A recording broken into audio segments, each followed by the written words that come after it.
katta shifozlar mana bunaqa donlar beriladi-da. Mana bunaqa donlar berib boqiladi, mana bunaqa arzon donlar bas. Mana kamida 15 ming so'mlik don beriladi mana bu kattalar. Qaranglar mana.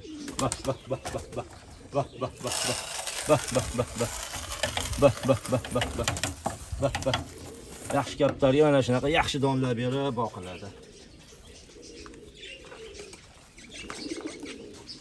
Hozir kaptarlar shunaqa yaxshi toza donlar yeyish kerak-da. Keyin o'shanda kaptarlar haqiqiy to'r kaptarlar bo'ladi inshaalloh. Yaxshi bolalaydi. Xudoga shukr, to'r bolalayapti. Kaptarlar yepeksiz bolalayapti. Xudoga olinglar bozordan aralashma qilib, o'zlaring yaxshi donlardan olinglar, bunaqa arzon uchmasdan. Yaxshi donlardan kaptarlar yaxshi yeydi. Qondir olmaydi.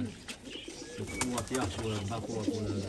Hamma ular yaxshi yesa yaxshi bo'ladi-yu, o'shani singari kaptarlarga ham yaxshi oziq olish kerak ekanda.